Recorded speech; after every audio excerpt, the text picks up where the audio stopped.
से होता है। अगर पूरे कपड़े में कहीं सिलन खुल गई है, कहीं सिलाई खुल गई है, कोई बटन टूट गई है, उसको आपने लगाया नहीं है, कहीं से कपड़े के रोए निकल रहे हैं, ये सब कपड़े शनि, राहु और केतु का प्रतिनिधित्व करने लगते हैं। यहां से शुक्र की स्थिति विड्रॉल हो जाती है। इससे क्या होता है, जीवन में भ्रम, चिंता, अव्यवस्था, ये सारी चीजें आपके जीवन में आ जाती हैं।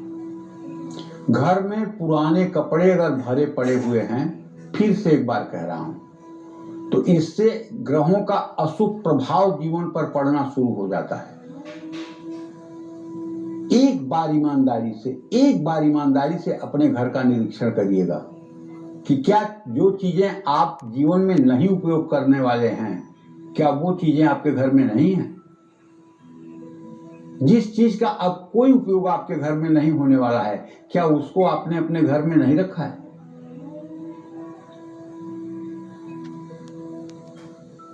ऐसे तो आप ये भी कह देंगे, कह रहे ऐसे तो बुजुर्ग किसी काम के नहीं होते हैं, तो उनको हम घर में क्यों रखते हैं? कुछ लोग तर्क करने वाले ये, तो भाई जीव और वस्तु दोनों में अंतर है। ये उदाहरण मत दीजिए, जीव और वस्तु में अंतर है। जीव कभी पुराना नहीं होता। ईश्वर अंश, जीव अविनाशी, चेतन अमर, सहज सुख राशि, सब में वही परमात्मा विराजमान है। चाहे वो वृद्ध हो, चाहे वो बालक हो, चाहे युवा हो, चाहे तरुण हो, सब में वही ईश्वर विराजमान है। लेकिन कपड़े के साथ ऐसी बात नहीं है। अगर कपड़े पुराने आपने घर में स्टोर करके रखे हैं, उससे आपको मोह मोहब्बत है, तो आप मान के चलिए कि आपके घर में नेगेटिविटी रहेगी, नकारात्मक ऊर्जा रहेगी, मानसिक तनाव रहेगा और जीवन में अस्थिरता रहेगी। हमारे कपड़े हमारी ऊर्जा और कंपन को कंट्रोल करते हैं।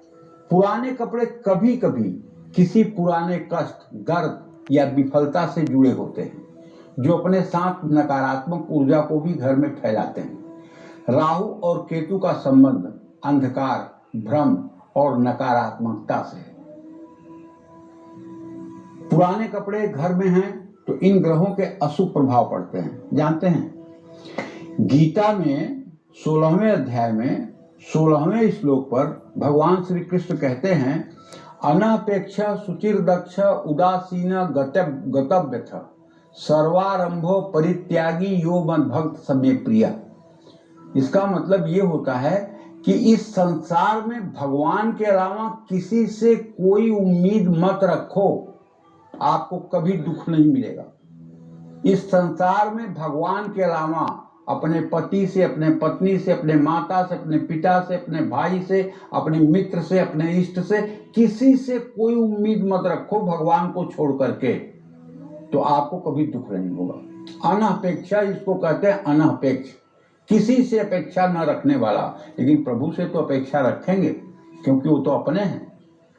सुचिर दक्ष, अपनी सोच में पवित्रता रखिए। कोई आपके बारे में बुरा भी सोच रहा हो तो उसके बारे में भी आप पवित्र विचार रखिए। आप मत बुरा सोचिए, उसकी बुराई उसके पास, आपकी अच्छाई आपके पास। उदासीन, सुख की स्थिति हो या दुख की स्थिति हो, दोनों स्थिति में आप समान रूप से बने रहें। आपके चेहरे को देखकर ये कोई ना कहे, अरे आज तो बड़े तनाव में हो, और आपके चेहरे को ये भी देखकर कोई ना कहे, अरे आज क्या मिल गया है, इतने मगन हो। दोनों स्थितियां जो है आपका मूल्यांकन करवा रही हैं। आपके चेहरे का एक ऐसा भाव होना चाहिए जो आपके सुख और दुख का अंदाजा कोई ना लगा सके। इसको कहते हैं उदासीन, सुख दुख में समान रहना। गतव्यथा, गतव्यथा का मतलब है कि जो बातें या जो समय या जो चीजें व्यतीत हो चुकी हैं, उसको कभी स्मरण मत करिए, उसकी कभी चर्चा मत करिए। कह रहे मेरा उस समय में बड़ा खराब समय था, कि उन्होंने ये किया था, उन्होंने ये किया था, मैं वो दिन नहीं भूल सकता, मुझे आज भी वो दिन याद है। इसमें क्या बकवास है? जो बीत गया वो बीत गया।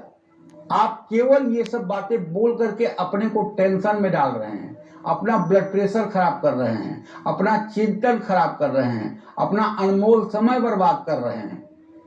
जितना देर ये चीज इस चिंतन में आप मन लगा रहे हैं, उतना देर अगर आप सीताराम और राधा कृष्ण कर लें तो शायद जिंदगी की नाव पार हो जाएगी।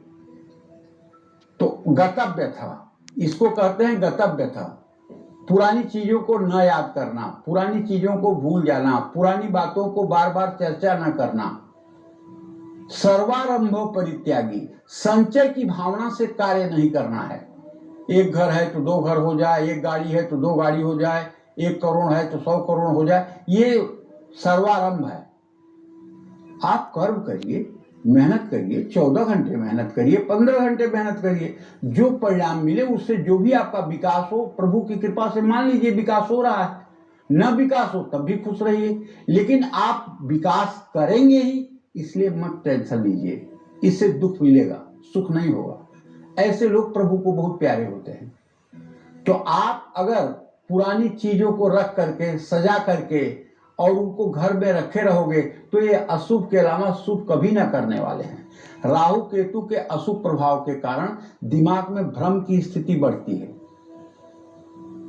कुछ लोग हैं बेतरतीब दाढ़ी रखे रहते हैं, कुछ लोग हैं बेतरतीब बाल रखे रहते हैं। बाल और दाढ़ी ये राहु और केतु का प्रतिनिधित्व करते हैं, शनि का प्रतिनिधित्व करते हैं। और आपके मुखमंडल पर दाढ़ी, मूंछ, बाल ये सब जब होगा तो निश्चित रूप से आपका जीवन अभाव की तरफ बीतेगा। संत महात्माओं के दाढ़ी होती है, संत महात्माओं की जटाजूट होती है तो उनका जीवन विरक्त होता है। उनके जीवन में कोई भौतिक सुख नहीं होता है, उनके जीवन में आध्यात्मिक सुख होता है। क्या आप भी आध्यात्मिक सुख लेना चाहते हैं? क्या आप जीवन में भौतिकता से दूर हट सकते हैं? आपको चलने के लिए भी BMW चाहिए, चलने के लिए मर्सिडीज चाहिए और दाढ़ी भी रखना चाहिए।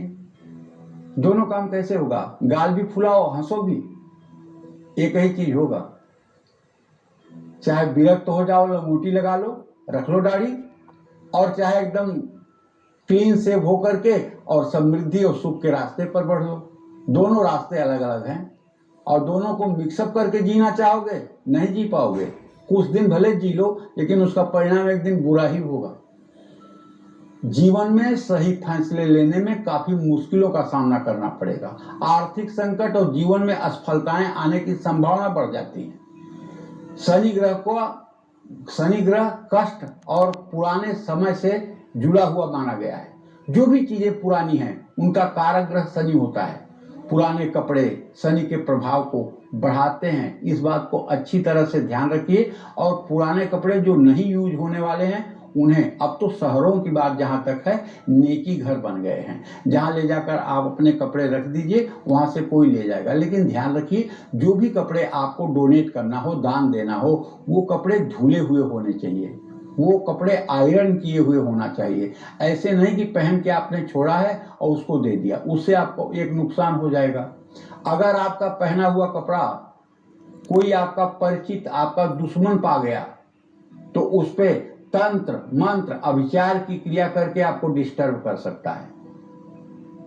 लेकिन अगर वही कपड़ा आपका धुला हुआ है तो चाहे किसी के हाथ लग जाए, आपका कोई बाल नहीं बांका कर सकता। इसलिए जब भी घर से कपड़ा किसी को देना हो तो धुला हुआ और आयरन किया हुआ कपड़ा ही देना चाहिए। इस बात को 100 बार दिमाग में रखना चाहिए और कोशिश करना चाहिए कि अपना कपड़ा परिचितों को नहीं देना चाहिए। अपना कपड़ा ऐसे व्यक्ति को देना चाहिए जो आपको न जानता हो, जिसे आप न जानते हो। ये बात भी ध्यान रखने योग्य है। जय मां विंध्यवासिनी।